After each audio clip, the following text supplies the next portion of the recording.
Any founder who's built a business to six figures is sitting on a gold mine. Whether you love your business right now or not, whether you think it can scale or if you feel like you've hit a wall, I promise you, if that's you, it's true.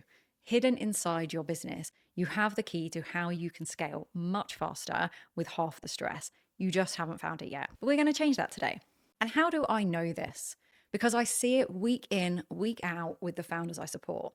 In my day to day work, I help six figure founders break through revenue plateaus and scale with ease using a combination of financial insight and deep operational expertise. And at the heart of that work is finding what can be leveraged inside the existing business. This work always results in faster revenue growth with less effort because the business starts to become known for something very specific. And that means ideal clients seek them out and their sales conversations get shorter, their pricing becomes easier to defend, and delivering great work becomes inevitable because they have a solid blueprint. Before we get into it, this is one of 8 steps I take founders through to extract themselves from the core of the business so it can scale beyond their capacity.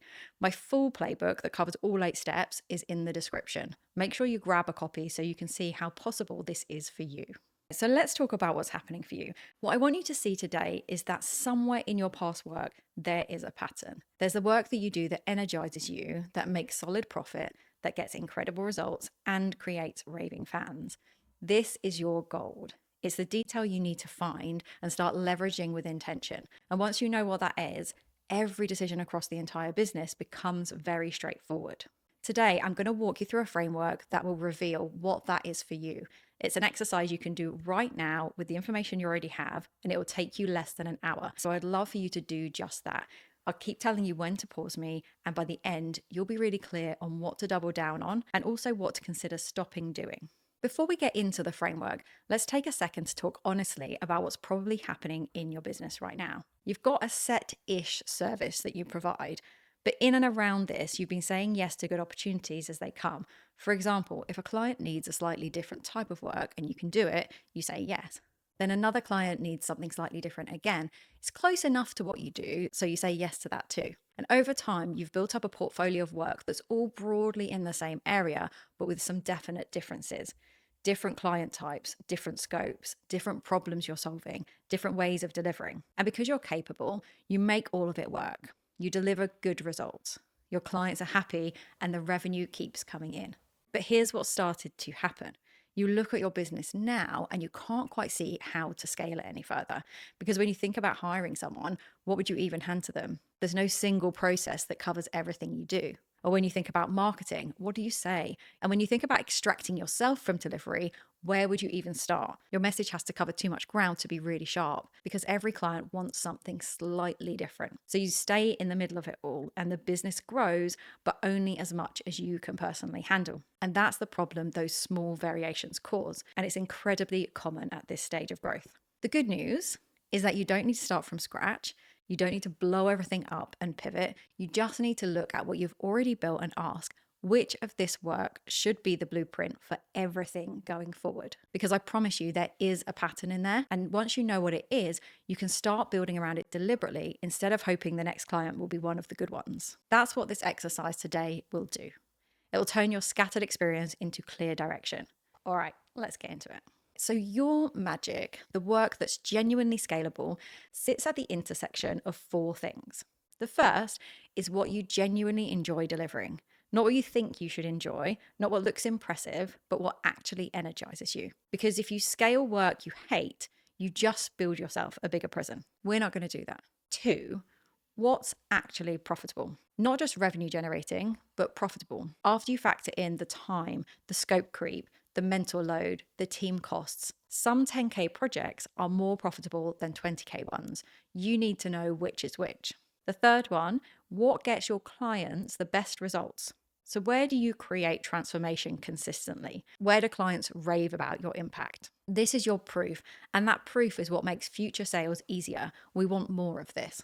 4, the last one, is what clients value most about working with you. And this one's critical.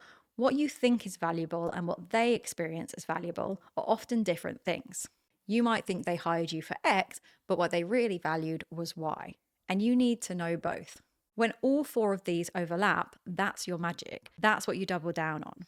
Now, most founders, to an extent at least, are guessing at all four of these. They have a sense of what they enjoy, they think they know what's profitable, and they assume they know why clients hire them, but assumptions don't scale, data does. So we're going to turn your past work into data. Right now, together, let's audit your last 3 to 5 clients or projects.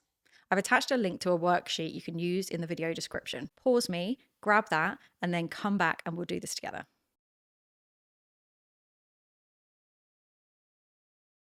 So start by picking 3 to 5 recent clients or projects that felt like wins, where things went well, where you enjoyed the work, where the client was happy. These are your good ones. These are the projects that you'd be happy to repeat. I'm going to walk you through exactly what to capture for each one. You may find that some of these questions you can't answer yet, and that's completely fine. I'll show you how to get those answers directly from your clients in another video. For now, just write down what you know. Don't overthink it. Don't make it perfect. We're just getting the information out of your head and onto paper. We're going to start simple with the client and project basics. For each project, write down who was this client? What type of business were they? What stage were they at? What was the core problem they came to you with? What made them reach out? What did you actually deliver for them? Pause the video here and write down the basics of your first project.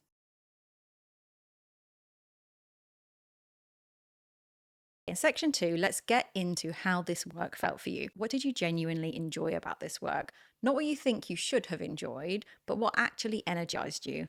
Which parts felt easy or natural? What drained you or felt like a grind? If you could only do one part of this project forever, what would it be? This is important because enjoyment isn't just a nice to have. When you enjoy the work, you do it better. You show up with more energy. You naturally go that extra mile. That's what clients feel, and that's what creates incredible results. Pause me again and capture how this project felt.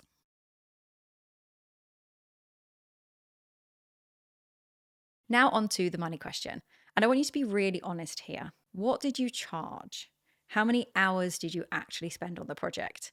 If you have a team, how much time did they spend? Did scope creep happen? How much extra work ended up in there? What did delivery cost you? Your team time, your resources, your subcontractors. Looking at all of that and calculating a rough profit margin, was this actually worth it financially? This is where a lot of founders have their oh shit moment. You realize either that you don't actually have any idea of the answers to these questions, which is more normal than you think, trust me, or that the 20K project actually cost 19K to deliver once you factor everything in, and that the 8K project took 10 hours, whilst the 15K one took 80. As painful as it might be to look at, that's exactly what we want to know here.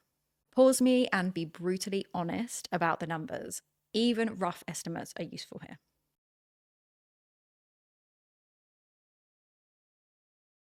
Now let's look at what they got out of it. What transformation did they experience? What specific outcomes or metrics improved for them? What surprised them most about working with you? What made them tell others about you? Did they refer anyone? This is going to be your proof. And the more specific you can be here, the better. Not just they were happy, but what actually changed for them. If you don't know for sure, don't guess. You can make notes of your assumptions, but we'll want to firm those up later. Pause me and write down the results you created. Be as specific as you can.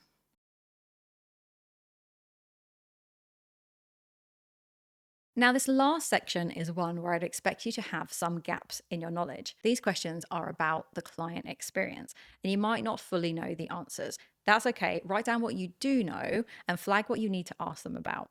Okay, so what made the sales process smooth?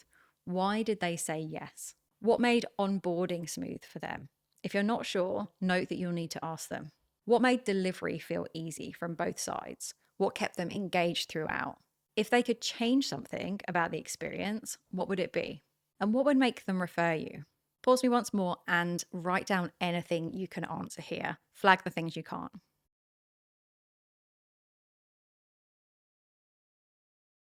Now go and do this full exercise for your other 2 to 4 good projects. Go through all 5 sections for each one. It won't take as long as you might think, and it'll make the next step incredibly easy. I'll see you when you've got that.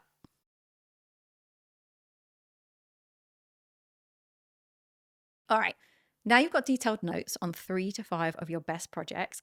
Take a minute and just read back through what you've written. I'd be surprised if some patterns aren't already jumping out at you.